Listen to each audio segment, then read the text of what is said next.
नमो नमः सर्वेभ्यः। आज स्वप्न वासव दत्तम का तीसरा पाठ है। अभी तक हमने पढ़ा कि योगंधरायण और वासव दत्ता आश्रम में प्रवेश कर चुके हैं, तपोवन में, मगध प्रदेश के। और वहाँ पर कांचुकी के समक्ष कुछ कहने के लिए जैसे ही योगंधरायण जाते हैं, चूँकि उन्होंने वेश परिव्राजक का धारण कर रखा है, तो कांचुकी उनसे तपस्विन इस प्रकार का संबोधन उनके लिए कहते हैं। तो उसके पश्चात में वो सूचना देते हैं कि यहाँ पर अर्थात उस तपोवन में क्या उस समय जो क्रियाएं चल रही हैं, अर्थात कौन आ रहा है ना, और कौन विशेष आ रहा है कि जिसके लिए उत्सारणा क्रिया की जा रही थी, हटाया जा रहा था लोगों को। तो आज से यह है कि कांचुकी कहते हैं योगंधरायण से। भो श्रूयताम एषा खलु गुरुभिरभिहित नामधेयस्यास्माकं महाराज दर्शकस्य भगिनी पद्मावती नाम। हे तपस्विन, जो योगंधरायण से कह रहे हैं, तो श्रूयताम सुनिए, एषा खलु, यह जो पद्मावती है ना, तो एषा खलु पद्मावती नाम, ये पद्मावती नाम की, इनका पद्मावती नाम किस प्रकार से दिया गया है, तो कहते हैं कि गुरुभिः अभिहित नामधेयस्य न अस्माकं महाराज दर्शकस्य भगिनी। तो गुरुओं के द्वारा जिनका नामकरण किया गया है, ऐसे हमारे अस्माकं महाराज दर्शक, हमारे महाराज दर्शक जो हैं, उनकी भगिनी पद्मावती नाम। तो इस प्रकार से वो उनका परिचय कराते हैं। जो राजकुमारी पद्मावती हैं, यह देखिए कितनी सुंदर शैली में है ना, किसी का परिचय कराने के लिए अच्छा एक ना सुव्यवस्थित वाक्य उन्होंने कहा है। कांचुकी हैं, वृद्ध हैं, है ना, और अनुभवी हैं, अर्थात वयोवृद्ध के साथ साथ ज्ञान वृद्ध भी हैं वो, है ना। तो एषा खलु गुरुभिर अभिहित नामधेयस्य अस्माकं महाराज दर्शकस्य भगिनी पद्मावती नाम है। ये जो यहाँ पर वर्तमान में विद्यमान है, ये गुरुओं के द्वारा अभिहित जिनका नाम है, गुरुओं के द्वारा जिनको नाम दिया गया है, ऐसे हमारे महाराज दर्शक की जो भगिनी है, उनकी जो बहन है, वो पद्मावती हैं। ठीक है, अब उनका कारण स्पष्ट कर रहे हैं कि वो यहाँ आई क्यों हैं।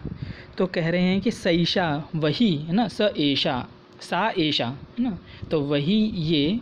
जो पद्मावती हैं, नो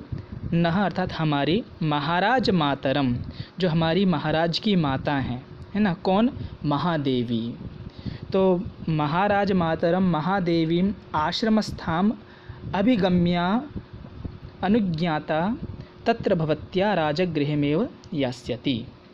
तो कह रहे हैं कि वो यहाँ पर किस लिए उनका आगमन हुआ है कि महाराज की जो माता हैं महादेवी, वो क्या है कि आश्रमस्थाम, जो आश्रमस्थ हैं, है ना, जो आश्रम में रह रही हैं इस समय, ना, आश्रमस्थाम ये विशेषण बन रहा है ना, महाराज मातरम द्वितीय विभक्ति, है ना, एक वचन, महादेवीम द्वितीय व्यक्ति एक वचन, और उसी के विशेषण अर्थात आश्रम में स्थित हैं, आश्रमस्थाम न महादेवीम अभिगम्य अर्थात उनके पास पहुँच करके, वहाँ उनसे मिल करके, अनुज्ञाता और उनसे अनुज्ञात हो करके, अर्थात उनकी आज्ञा मान करके, तत्र भवत्या कस्याः तत्र भवत्या अर्थात वही जो महादेवी, उनकी आज्ञा को स्वीकार करके राजगृहमेव यास्यति, सईशा, है ना, वही जो पद्मावती हैं, राजगृहमेव अर्थात पुनः राजगृह को लौट जाएंगी, है ना, सईशा राजगृहमेव यास्यति। तो वो केवल और केवल महाराज की जो माता हैं महादेवी, जो आश्रम में इस समय रह रही हैं, उनसे मिलने के लिए आई हैं, और उन्हीं की आज्ञा से वापस वो राजगृह को लौट जाएंगी। ठीक है, इसके पश्चात देखते हैं कि तद अद्य अस्मिन् आश्रम पदे, है ना, तद अद्य अस्मिन् आश्रम पदे वासो विप्रेतो अस्याः। तो लेकिन अद्य उनका जो आज, अस्मिन् आश्रम पदे, इसी आश्रम पद में, पद कहते हैं स्थल के लिए, है ना, तो पद को हम स्थल भी, अर्थात जहाँ पर उनके उनका अर्थात उनकी जो विद्यमानता है ना, तो आश्रम पदे, तो आश्रम स्थल्याम, आश्रम स्थली जो है, तो अस्मिन् आश्रम पदे, इस आश्रम पद में ही आज वासोभिप्रेतो अस्याः, अस्याः कस्याः, पद्मावत्याः, है ना। तो पद्मावती जो राजकुमारी हैं उनका आज इसी आश्रम स्थल में, इसी आश्रम में निवास करना अभिप्रेत है, अर्थात वो आज यहीं रुकना चाहती हैं। तद्भवन्तः, है ना, तो तद्भवन्तः, तो आपको क्या समझना चाहिए, तद्भवन्तः अर्थात उसके बाद में एक श्लोक निर्दिष्ट कर रहे हैं, और यह संभवतः वसंत तिलका छंद में ही है ना। तो इसका पाठ करेंगे। तीर्थोदकानि समिदः कुसुमानि दर्भान् स्वैरं वनादुपनयन्तु तपोधनानि धर्मप्रिया नृपसुता न हि धर्मपीडाम् इच्छेत तपस्विषु कुलव्रतमेतदस्याः। तो इसका अर्थ है कि क्योंकि उनका आज इसी आश्रम पद में रहने वाली हैं पद्मावती, तो आप उनसे, है ना, जो सामान्यतः जो तपस्वी जन हैं, मुनि जन हैं, है ना, जो भी ऋषि जन हैं जो कार्य कर रहे हैं, है ना, वो करते रहें। तो उसको इस श्लोक में किस तरह से स्पष्ट कर रहे हैं कि तीर्थोदकानि तपोधनानि,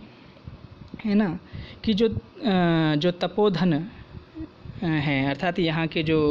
यहाँ पर जो तपस्यारत हैं, जो साधनारत हैं ऐसे, है ना, और तीर्थोदकानी, है ना, उनके क्या हैं, जो तीर्थ उदक है ना, अर्थात जल, जो जल को लेने के लिए जो तीर्थ, अर्थात तीर्थों के जल को लेकर के विचरण कर रहे हैं या फिर उनको लेने की जिनकी इच्छा है, वे समिधाओं को, अर्थात समिधा किनको कहते हैं, अर्थात जो अग्निहोत्र क्रिया जब संपन्न की जाती है तो उसमें जिन लकड़ियों की आवश्यकता होती है, अर्थात लकड़ियों से जो हवन, है ना, अग्निहोत्र क्रिया की जाती है, तो उनको विशेष समिधा भी कहा जाता है ना। तो एक विशेष अलग शब्द है जिसके द्वारा उनको उद्बोधित किया जाता है। तो समिधा, उन समिधाओं को, कुसुमानी जो पुष्प हैं उनको, दर्भ कहते हैं कुशा को, है ना, दर्भ के लिए दूसरा शब्द कुशा, जो कुशा तोड़ते हैं ना, जो ये जो पूजा इत्यादि के कार्य में ली जाती हैं कुशाएं, जो छोटी छोटी जो घास होती है जिनकी जो तिनके लंबे लंबे से जो होते हैं। तो कह रहे हैं कि वनाद उपनयंतु स्वैरम अर्थात स्वैरवृत्त्या, है ना, स्वच्छंद भाव से, स्वैरवृत्ति से वन से उनका ग्रहण कर सकते हैं, अर्थात जो तपोधन है उनके जो, है ना, जो आवश्यक वस्तुएं हैं साधना इत्यादि के लिए, तीर्थ उदक है अर्थात जल है, समिधाएं हैं, पुष्प हैं, कुशाएं हैं, इन सब को वन से स्वैरवृत्ति से आप, अर्थात बिना किसी रोक टोक के, बिना किसी हिचकिचाहट के आप ग्रहण कर सकते हैं। और क्योंकि क्या कह रहे हैं कि धर्मप्रिया नृपसुता, ये जो नृपसुता हैं अर्थात राजपुत्री जो हैं, राजकुमारी जो हैं, धर्मप्रिया हैं अर्थात ये धर्मशीला हैं, है ना, धर्म का पालन करने वाली हैं। और न ही धर्म पीड़ाम इच्छेत तपस्विषु, कि ये नहीं चाहती कि किसी भी तपस्वी में, जो यहाँ मुनि लोग जो रह रहे हैं, तपस्वी लोग जो रह रहे हैं, उनमें किसी प्रकार के ना धर्म की बाधा ना पड़े, है ना, उनको धर्म पीड़ा ना हो, अर्थात तो उनका जो धर्म है, उनका जो स्वधर्म है, स्वकर्म है, अर्थात जिनमें वो रत हैं, उनमें किसी भी प्रकार की पीड़ा ना हो, ऐसा कुलव्रतम एतदस्या, ऐसा उनका कुलव्रत है ना, ऐसा उन्होंने कुलव्रत ले रखा है, ऐसा उन्होंने परंपरा से यह स्वीकार कर रखा है। जिस प्रकार से राजकुलों में जो परंपरा होती है, अर्थात जो सत्कार योग्य जो पुरुष होते हैं या सत्कार योग्य जो भी बंधुजन होते हैं या फिर बंधुजन नहीं भी हैं, जो अन्य सद्गुण संपन्न जो व्यक्ति हैं, उनका वो सत्कार करें, ऐसा उन्होंने उनके कुल में अर्थात उनकी परंपरा में ऐसा व्रत दे रखा होता है राजकुलों में। तो वो यही चाहती हैं कि वो धर्म को मानने वाली हैं और किसी भी तपस्वी के धर्म में कोई भी बाधा उत्पन्न ना हो, ऐसा उन्होंने कुलव्रत ले रखा है। ठीक है, इसके आगे चलते हैं। स्वगतम, ये पैरेंथेसिस उल्टे लग गए हैं। तो ब्रैकेट्स जो हैं, तो स्वगतम तो अपने ही अंदर, योगंधरायण क्या कहते हैं, एवं ऐसा है, अच्छा, ऐशा सा मगधराज पुत्री पद्मावती नाम, क्या यही है वो पद्मावती नाम की मगधराज पुत्री जिसके विषय में ये कांचुकी कह रहे हैं, या जो पुष्पक भद्रादिभिः आदेशिकैः आदिष्टा स्वामिनो देवी भविष्यति इति, है ना, जो अर्थात जिनके विषय में पहले ही भविष्यवाणी कर दी है, क्या कि आदेशिकैः, है ना, आदेशिकः, आदेशिकः कहते हैं ज्योतिषी को, है ना, और कौन है ये कि पुष्पक भद्रादि, है ना, पुष्पक भद्र, जो उनके नगर में पुष्पक भद्रादि कोई हैं, इन नाम से जो ज्योतिषी सर्वमान्य हैं, अर्थात उन्होंने पहले ही आदिष्ट कर दिया, पहले ही उन्होंने कह दिया, अर्थात पहले ही भविष्यवाणी कर दी है कि ये पद्मावती स्वामिना देवी, स्वामिना अर्थात कौन स्वामी, उनके अर्थात राजा उदयन, उनकी देवी अर्थात उनकी पत्नी भविष्यति इति बनेंगी, ऐसा उन्होंने पहले ही कह दिया है। तो अच्छा, तो वो यही मगध राजपुत्री हैं जिनके विषय में पुष्पक भद्रादि जो ज्योतिषी हैं उन्होंने भविष्यवाणी की थी कि ये स्वामी की, हमारे जो स्वामी हैं राजा उदयन, उनकी देवी बनेंगी, उनकी पटरानी बनेंगी, उनकी रानी बनेंगी। ठीक है, अब ततः तो इसी को वो एक श्लोक के माध्यम से स्पष्ट है, बहुत ही विशेष श्लोक है, इसको लगभग पता होना चाहिए सभी को, अर्थात अगर आप स्वप्न वासव दत्तम नाटक पढ़ रहे हैं तो इस श्लोक को आकंठ कर लेना चाहिए, अर्थात इसको याद कर लेना चाहिए आप लोगों को। तो क्या कह रहे हैं कि प्रद्वेषो बहुमानो वा संकल्पादुपजायते भर्तृदाराभिलाषित्वादस्यां मे महति स्वता, अर्थात कह रहे हैं कि प्रद्वेषः और बहुमानः, प्रद्वेष अर्थात प्रकृष्ट रूप से द्वेष करना, मतलब अत्यधिक द्वेष करना और अत्यधिक मानना, है ना, अत्यधिक किसी की प्रशंसा करना, तो दोनों में अति आ रही है ना, प्रद्वेषः बहुमानः वा, तो जो अत्यधिक ये जो द्वेष करना है और अत्यधिक किसी का मान करना है या किसी की प्रशंसा करना, यह संकल्पात उपजायते, यह संकल्प से ही इनका यह पैदा होते हैं, ये उपजते हैं।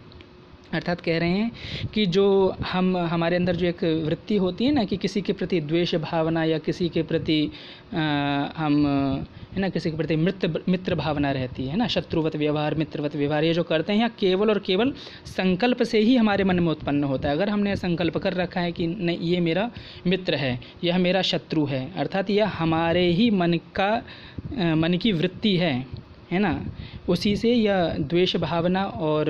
प्रशंसा की भावना उत्पन्न होती है। क्योंकि भर्तृदारा अभिलाषित्वात् अस्याम, है ना, भर्तृदारा, है ना, भर्ता कौन है, स्वामी, उनके अर्थात राजा उदयन, उनकी दारा बनेंगी अर्थात पत्नी बनेंगी।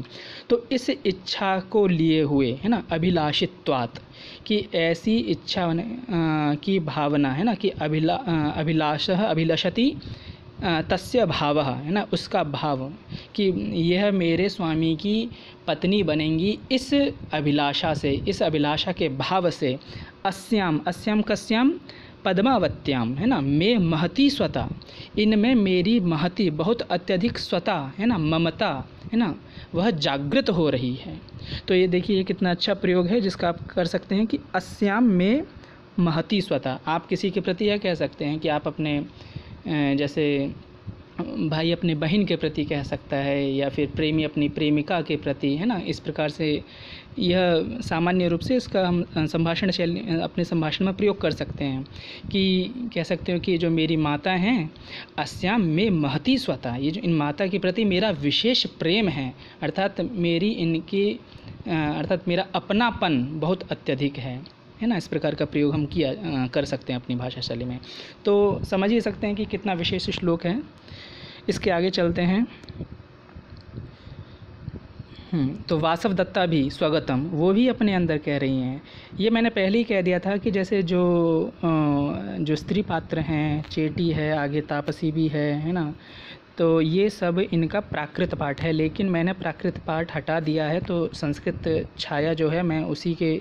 द्वारा आपको क्योंकि हमारा अभिधेय संस्कृत के द्वारा नाटक को समझना है, ना कि प्राकृत के द्वारा, और प्राकृत मैं जानता भी नहीं हूँ, तो मैं आपको स्पष्ट करूँ, इसलिए मैंने उस प्राकृत पाठ को हटा दिया है। ठीक है। तो वासवदत्ता अपने अंदर ही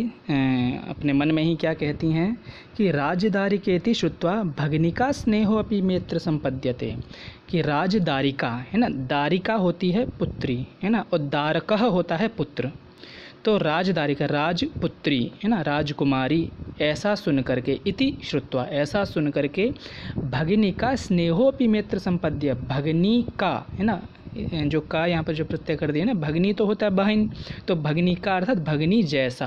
तो बहन जैसा स्नेह भी मैं अत्र मेरे अंदर यहाँ संपद्यते संपन्न हो गया है, कि यह राजदारा है अर्थात ये राजपुत्री हैं, ऐसा सुन करके मेरे अंदर बहन जैसा भाव उत्पन्न हुआ है, बहन जैसा स्नेह उत्पन्न हो गया, क्योंकि वो स्वयं भी एक राजपुत्री रही है ना, तो राजपुत्री का दूसरी राजपुत्री के प्रति एक सामान्य रूप से एक लगाव उत्पन्न हो गया है यहाँ पर, है ना। तो उसके पश्चात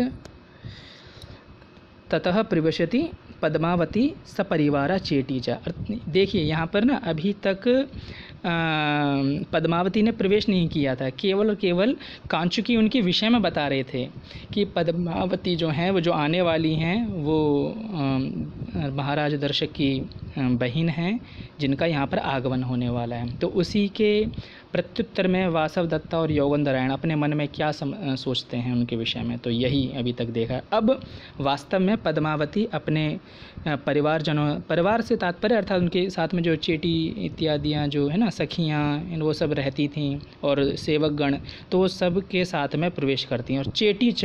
चेटी भी तो सपरिवार के अंतर्गत आ गई, तो उसको उसके अंदर क्यों नहीं ग्रहण किया, अर्थात यहाँ पर यह लक्ष्य है चेटी को अलग से निर्देशित करने का, क्योंकि चेटी ही बोलेंगी उनके परिवार में से, तो इसलिए चेटी को अलग से उन्होंने कह दिया। ठीक है। तो कहती हैं चेटी कि एतु भर्तृदारिका इदम आश्रम पदम प्रविशतु, आइए भर्तृदारिका राजपुत्री आइए, है ना, इदम आश्रम पदम इस आश्रम पद में अर्थात इस आश्रम स्थल में प्रविशतु प्रवेश कीजिए। ततः प्रविशत्युपविष्टा तापसी, उसके बाद में जो तापसी हैं जो बैठी हुई हैं, उपविष्टा तापसी है ना, जो बैठी हुई तापसी हैं उनका प्रवेश होता है। अब देखिए प्रविशति का तात्पर्य यह नहीं है कोई किसी दूसरे स्थान से प्रवेश कर रहा है यहाँ पर, क्योंकि आपको यह समझना चाहिए कि ये नाटक है, और नाटक में यहाँ पर ये जो ब्रैकेट में लेकर के ना पैरेंथेसिस में जो प्रविशति का शब्द का जो प्रयोग किया जा रहा है, इसका मतलब है कि अभी तक उनका वो सामने दिखाया नहीं गया है दर्शकों को उनको, है ना। अब प्रविशति का तात्पर्य अब दर्शकों को दिखा देना। तो तापसी जो हैं वो उपविष्ट हैं, वो बैठी हुई हैं, लेकिन अभी तक दर्शकों की नज़रों में नहीं आई हैं। तो ततः प्रविशति, उसके बाद में तापसी के ऊपर कहते हैं ना वो कैमरा फोकस किया जाता है, तो अब तापसी को दिखाया जा रहा है, और वो कैसे दिखाया जा रहा है कि वो बैठी हुई हैं, है ना। तो यह यहाँ पर अर्थ है। और उसके बाद में बैठी हुई ही, क्योंकि तापसी हैं, जिस प्रकार से कांचुकी वृद्ध होते हैं ना, लेकिन फिर भी राज सेवक के रूप में वह निरंतर राज परिवार के साथ में रहते हैं। तो तापसी जो होती है वो तपोवनों में, है ना, तो आश्रमों में वो जो वृद्धा महिला जो होती है, या कह सकते हैं कि गुरु पत्नी भी हो सकती हैं, गुरु माता भी हो सकती हैं, तो वो वृद्धा हैं और वो उठ नहीं सकती हैं, तो बैठे बैठे ही वो उनका स्वागत करती हैं। क्या कहती हैं कि स्वागतम राजदारिकायाः, कि राजदारिका का स्वागत है, राजपुत्री का स्वागत है, आइए, है ना। तो वासवदत्ता भी स्वागतम, और वासवदत्ता अपने अंदर क्या सोचती हैं, इयं सा राजदारिका, क्या यह है वो राजपुत्री, अभिजनानुरूपम खलु अस्या रूपम, इनका जो रूप है, इनका जो सौंदर्य है वह निश्चित ही कुलीनता के अनुरूप है, अभिजनानुरूपम, है ना। तो अभी तक उनको बताया ना कि अभी तक देखा नहीं था, केवल उनका वर्णन बताया जा रहा था, तो इसलिए वासवदत्ता उनके विषय में सोच रही थी। अब चूँकि दर्शन हो गया है, पद्मावती प्रवेश कर चुकी हैं, है ना, और तापसी ने उनका स्वागत किया। तो अब वासवदत्ता ने उनको साक्षात देखा है, तो उनको देखकर ही उनके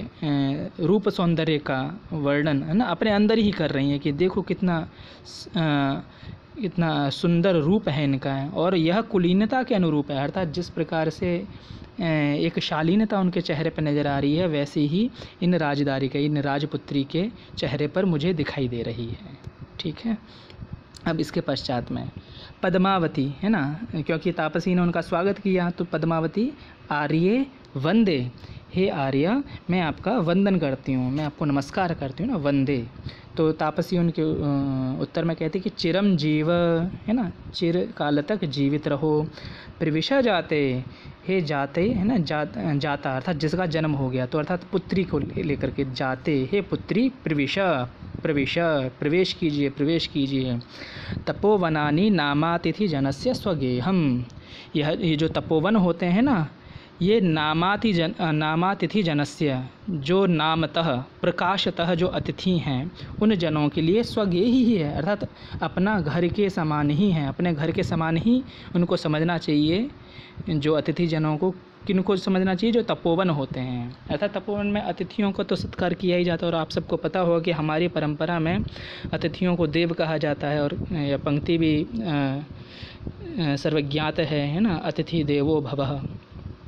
तो कह रहे हैं कि अच्छा नाम क्यों कह दिया यहाँ पर? नाम से तात्पर्य नामतः कहना नहीं होता, अर्थात प्रकाश भी होता है। अर्थात नाम क्या करता है? प्रकाशन का कार्य करता है, किसी के विषय में बताता है। तो नाम अतिथि जनस्य, और अतिथि जन कौन होते हैं? अतिथि के विषय में आप लोगों को पता होना चाहिए, अतिथि किसको कहा जाता है। इसकी दो व्युत्पत्तियाँ आती हैं। एक तो है कि जो सब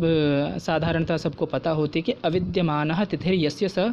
अतिथि, जिसकी तिथि अविद्यमान है और जिसका कोई अता पता नहीं, जिसकी कोई तिथि नहीं है, वह अतिथि है। बिना बुलाए जो आ जाता है उसको अतिथि संज्ञा से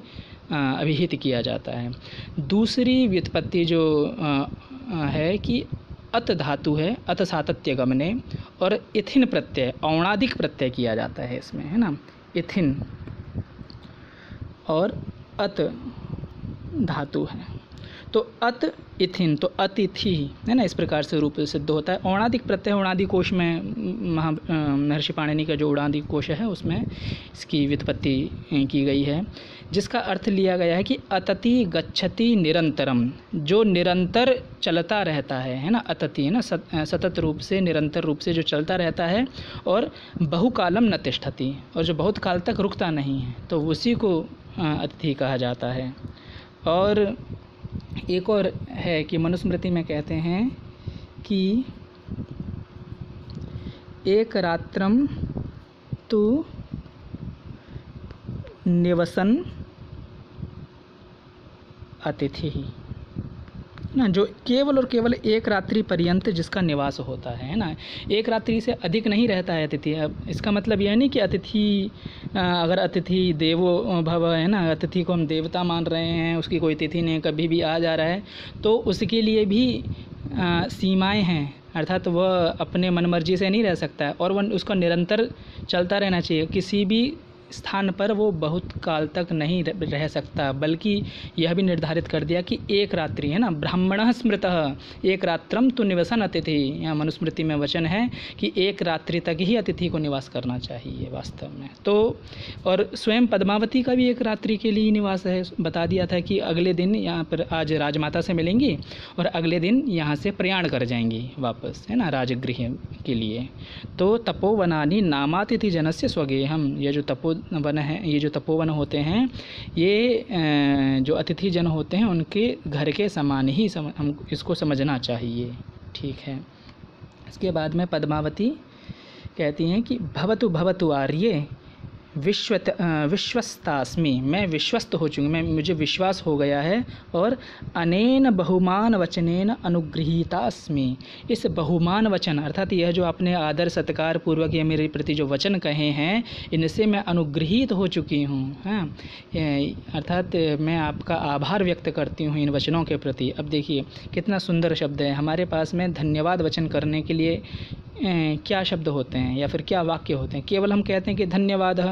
ज़्यादा से ज़्यादा कहते हैं कि अनुगृहीतोस्मि, है ना, केवल एक ही शब्द में कह देते हैं। आभारम, है ना, आभार व्यक्त करने के लिए भी कहते हैं कि आभार व्यक्त करता हूँ। तो एक यह जो वाक्य है स्वप्नवासव दत्तम नाटक से हम इसको ग्रहण कर सकते हैं कि अनेन, जब अगर वो अच्छी तरह से आपके प्रति कुछ कह रहा है और आपको धन्यवाद देना है तो ये कह सकते हैं कि अनेन बहुमान वचनेन अनुगृहीतोस्मि अथवा अनुगृहीतास्मि, यदि स्त्री है तो, है ना। तो बहुत अच्छा सुंदर वाक्य है, इसका प्रयोग किया जा सकता है। आगे वासव दत्ता जब उनकी वाणी सुनती हैं तो कहती हैं स्वगतम, अपने अंदर ही, कि नहीं रूपमेव वागपि खलु अस्या मधुरा, केवल रूप ही इनका अर्थात सुंदर रूप ही नहीं है, वागपि, इनकी वाणी भी मधुरा है, निश्चितमेव, है ना। खलु अर्थात निश्चित के अर्थ में होता है ना। वागपि खलु अस्या मधुरा, इनकी जो वाणी है वह भी मधुर है, केवल रूप इनका केवल रूप सौंदर्य ही नहीं, इनकी वाणी में भी मधुरता है। ठीक है। इसके पश्चात में तापसी उनसे प्रश्न कर रही हैं, अर्थात किसके प्रति, क्योंकि ये वासव दत्ता के अपने मन में, तो तापसी और पद्मावती के मध्य में संवाद चल रहा है कि भद्रे हे पुत्री, मतलब कि भद्र, इमाम तावत भद्रमुखस्य भगिनिकाम कश्चिद राजा न वरयति, कि इस ये जो इमाम तावत की अब तक भद्रमुखस्य, भद्रमुख कौन है, जो राजा हैं, अर्थात जो अच्छा सौम्य, जिनका व्यक्तित्व सौम्य है ना, बहुत ही शालीन है, तो ऐसे भद्रमुख, ऐसे राजा दर्शक की जो भगिनिका हैं, है ना, उनकी जो बहन है, उसको कश्चित राजा न वरयति, कि कोई राजा उसका वर्ण नहीं कर रहा है क्या। अर्थात वो उनसे, यह सामान्य है जब किसी की जो गृहस्थ आश्रम प्रवेश करने के नज़दीक जब पहुंच जाते हैं तो उनके प्रति यह प्रश्न किया ही जाता है। जो वृद्ध जन होते हैं, है ना, वो इस प्रकार का प्रश्न करते हैं, क्या आप शादी नहीं कर रहे हैं। तो उसी के लिए कह रही हैं कि क्या अभी तक राजा की जो ये बहन है, इनको कोई राजा वर्ण करने के लिए आया नहीं है क्या अब तक। तो फिर चेटी इसका उत्तर देती हैं कि अस्ति राजा प्रद्योत नामोज्जैन्या, कि राजा प्रद्योत नाम के उज्जैनी, अर्थात प्रद्योत नाम के उज्जैनी के एक राजा हैं, स दारकस्य कारणात् दूत संपातम करोति। तो दारका, मैंने पहले ही बताया कि दारिका हो गई पुत्री, दारका हो गया पुत्र, तो स राजा प्रद्योतः दारकस्य कारणात्, अपने पुत्र के लिए, है ना, दूत संपातम करोति, दूत संपातम करोति अर्थात रोज दूत भेज रहे हैं वो, है ना, दूतों का संप्रेषण कर रहे हैं। यह भी कितना अच्छा प्रयोग है कि दूत संपातम करोति, अगर कहा जाए कि दूत भेजने के लिए दूत संपातम करोति, बहुत अच्छा प्रयोग है। दारकस्य कारणात्, उनके दो पुत्र हैं, एक है गोपालक और एक है पालक, है ना। तो इस नाम से उनके दो पुत्र, ये पता नहीं कहाँ पर है, लेकिन टीका ग्रंथों में इस प्रकार से उनका नाम दे रखा है। तो उनके दो पुत्र हैं, तो उनमें से एक पुत्र के लिए वो अपने, अर्थात उनसे विवाह कराया जाए, तो इसलिए वो दूत संपात कर रहे हैं, है ना। तो चीटी कहती हैं। तो उसके बाद में वासव दत्ता आत्मगतम, क्या सोचती हैं कि भवतु भवतु एषा चात्मीय इदानीं संवृत्य, अच्छा ठीक है, अब तो ये एषा आत्मीय इदानीं संवृत्ता, अब तो ये मेरी ही हो गई, है ना, आत्मीय ही हो चुकी हैं, क्योंकि राजा प्रद्योत की ही तो पुत्री हैं जो वासव दत्ता हैं। तो उनके भाइयों से जब इनके विवाह के विषय में जब बात चल रही है तो इस पर उनकी प्रतिक्रिया यही आती है, लेकिन अंदर ही, अपने मन में ही, कि अब तो ये मेरी ही हो चुकी हैं, अर्थात अब इनसे कैसा, अर्थात दूसरापन, है ना, मैं अब ये दूसरी नहीं रही, अब ये मेरी ही हो चुकी हैं। ठीक है। अब इसके बाद में तापसी कहती हैं कि अर्हा खलुयम आकृतिरस्य बहुमानस्य, कि इनकी जो आकृति है ना, ये जो अर्हा आकृति, अर्थात सम्मान के योग्य ही, निश्चितमेव सम्मान के योग्य ही, इनका जो रूप लावण्य है, इनका जो सौंदर्य है, किसका, जो पद्मावती है, वो वह सम्मान के योग्य ही है, अर्थात होना ही चाहिए इनका, अर्थात वर्ण होना ही चाहिए। और उभे राजकुले महत्तरे इति श्रूयते, और दोनों जो राजकुल हैं, कौन कौन से, एक जो प्रद्योत का जो कुल है, राजा प्रद्योत जो उज्जैनी के राजा हैं, और ये जो पद्मावती हैं, है ना, इनका जो कुल है, दोनों ही राजकुल महत्तरे, है ना, बहुत अति महान, श्रूयते सुने जाते हैं। इसके पश्चात पद्मावती, तो पद्मावती क्या कहती हैं कि आर्य किम दृष्टो मुनिजन आत्मानम अनुगृहीतुम,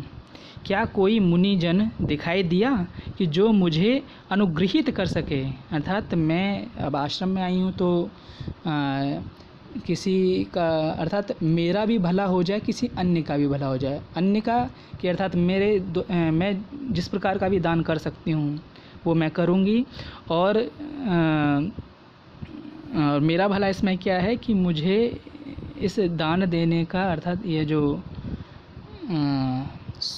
सौभाग्य है यह मुझे प्राप्त होगा। और कह रहे हैं कि अभिप्रेत प्रदानेन तपस्वी जन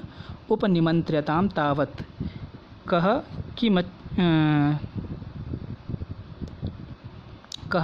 किम इच्छतीति, कि अभिप्रेत प्रदानेन, है ना, कि अभीष्ट वस्तु के प्रदान के द्वारा, है ना, यहाँ पर हेतु है, हेतु के लिए का है, अभिप्रेत प्रदानेन, अभीष्ट वस्तु के प्रदान से तपस्वी जन उपनिमंत्र्यताम, तपस्वी जन को निमंत्रित किया जाए, उपनिमंत्रित किया जाए, पास बुलाया जाए। तावत कह किम इच्छति, तो उससे पूछा जाए कि कौन क्या क्या चाहता है। अर्थात आप तपस्वी जनों को बुलाइए और मैं अनुग्रहित होना चाहती हूँ उनको कुछ देने से, उनको अभीष्ट वस्तु अगर मैं दे पाऊँ तो इससे मैं स्वयं को अनुग्रहीता समझूंगी। ठीक है, इसके बाद का प्रकरण हम अगले पाठ में देखेंगे। ठीक है, आज तक के लिए इतना। नमस्कार।